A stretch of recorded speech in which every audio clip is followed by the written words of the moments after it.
Ustadz, orang tua saya pernah memanggil orang pintar untuk menyelesaikan masalah tukunya.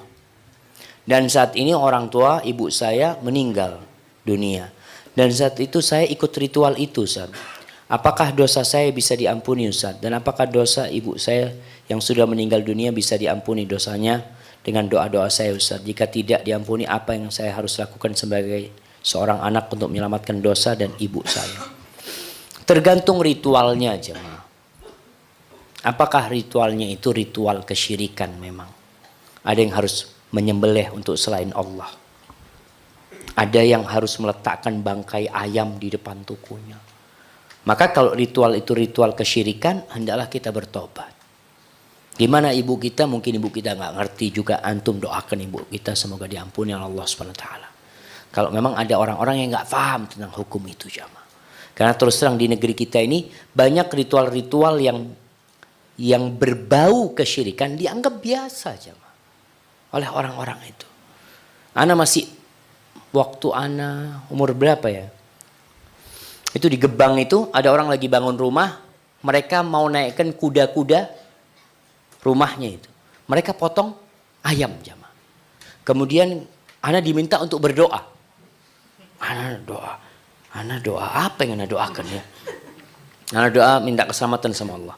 Kemudian ana perhatikan kepala ayamnya itu diputel, potel bahasa Madura.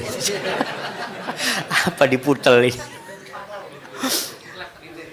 Dipelintir ya, bukan dipotong, dipakai tangan, jamaah. Dipelintir, kemudian ada satu wadah kecil dari daun, ditaruh di sana, ada nasinya, ada macam-macam, ditaruh di pojokan rumah. Ana tanya, buat siapa? Buat penunggunya, Pak Ustaz. Ana astagfirullahaladzim. Itu dilakukan, jamaah. Jadi ada ritual memang ya model tumbal yang diberikan kepada penunggunya. Itu bentuk kesyirikan, seharusnya ditinggalkan oleh kita.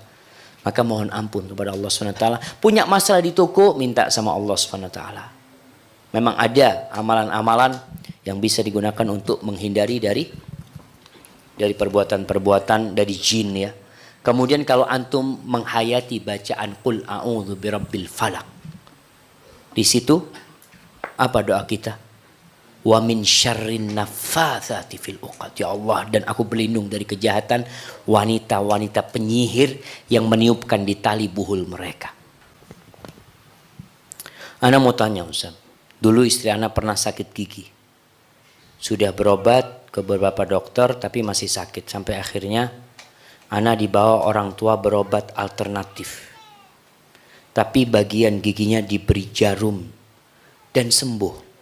Susuk kesehatan. Apakah ini termasuk syirik, Ustaz? Dan apa yang harus dilakukan istri ana karena takut amalannya akan sia-sia? Taib, ya dilihat jamaah, susuk ini biasanya memang menggunakan sihir, menggunakan jin. Ada susuk kecantikan. Ada perempuan yang disusuk di pipinya, disusuk di sininya supaya kelihatan cantik umpamanya. Ana rasa itu perbuatan-perbuatan yang memang memohon kepada selain Allah Jalla Jalaluhu. Apa yang harus dilakukan sekarang? Ya mohon sama Allah, baca ruqyah ya. Baca zikir pagi dan petang, berdoa minta sama Allah supaya dihilangkan kalau memang barang itu ada di dirinya. Kadangkala barang itu hilang sebenarnya, jamaah. Tapi ada yang bisa dikeluarkan.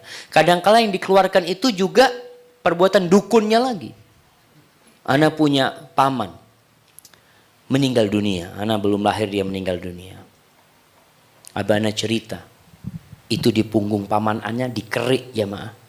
Dikerik pakai duit. Itu yang keluar apa namanya? Kerang.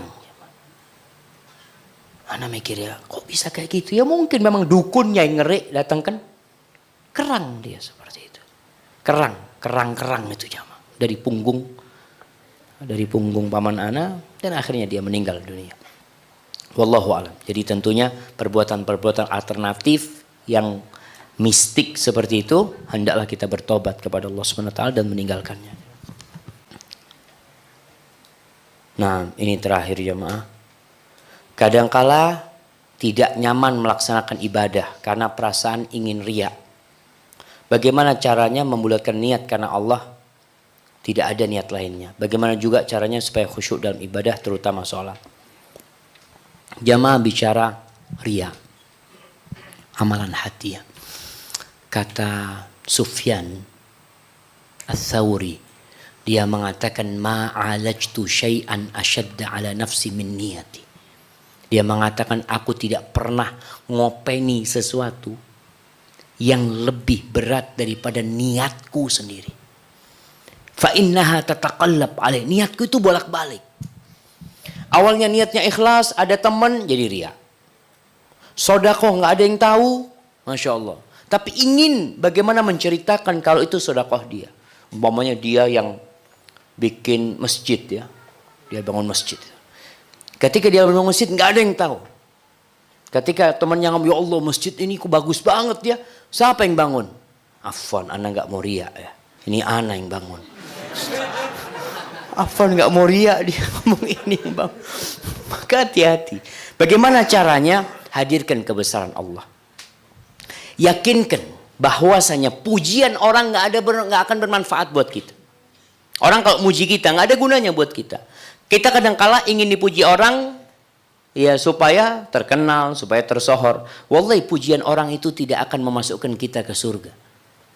Tapi pujian Allah yang memasukkan kita ke surga.